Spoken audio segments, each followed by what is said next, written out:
I'm Rebecca Keegan for Time. Today, James Ellroy, author of The Black Dahlia and LA Confidential, is taking questions from Time readers. His new memoir, The Hilliker Curse, comes out September 7th.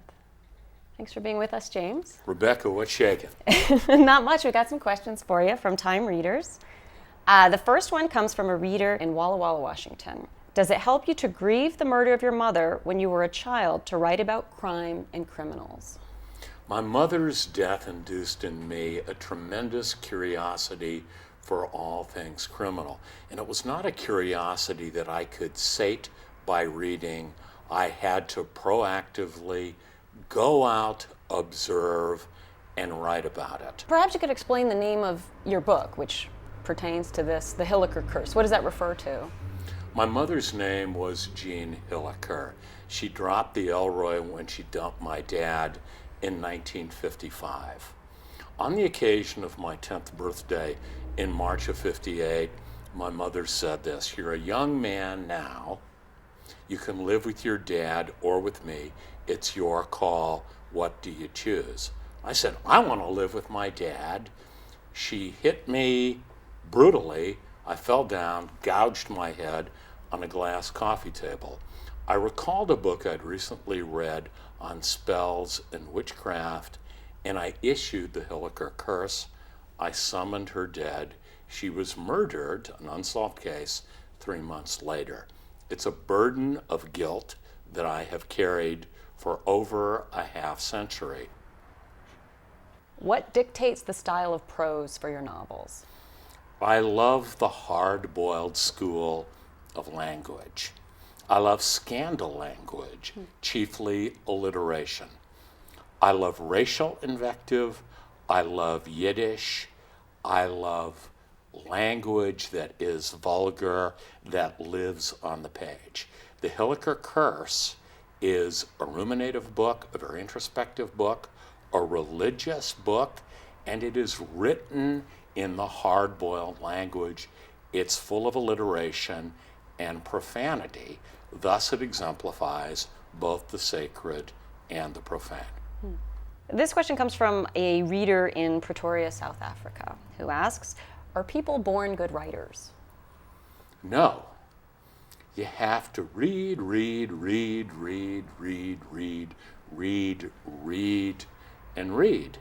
And as you read, for enjoyment and edification, unconsciously you assimilate the rudiments of style and technique.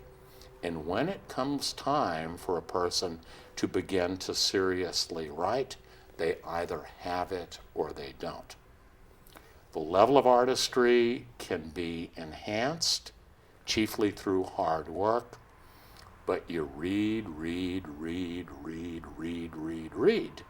It's an informal education that is oddly formal by dint of the very fact of reading. We were just in your office and I couldn't help noticing you have a lot of books, but they're all yours. So what do you read? I like being surrounded by copies of my own books.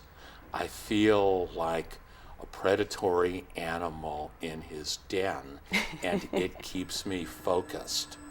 I haven't read in a very, very long time.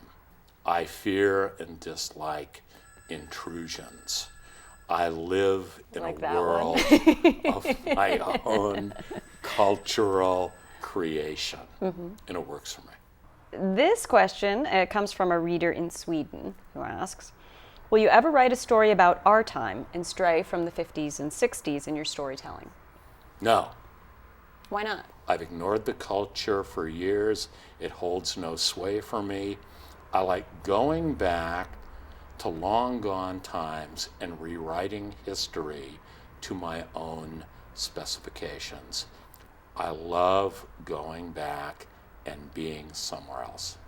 We should say the current holds so little for you that you still write your books on legal pads. Isn't that right? You don't use a computer for your writing? White notebook White paper, notebooks. Black ballpoint pen, corrections in red. I do have a fax machine. That's as contemporaneous as I get. Do you think the Black Dahlia murder will ever be solved? No, and the solution to the Black Dahlia murder case is entirely irrelevant. Elizabeth Short and her horrible death have a greater power by very dint of the case's unsolved status. And your mother's case is still unsolved, right? My mother's murder in June of 1958 remains unsolved. Do you ever foresee that case being resolved in any way? It will remain unsolved. There will be a final meeting way up there. Jean Hilliker and I'll ask her what happened. She'll tell me I will not know in this lifetime.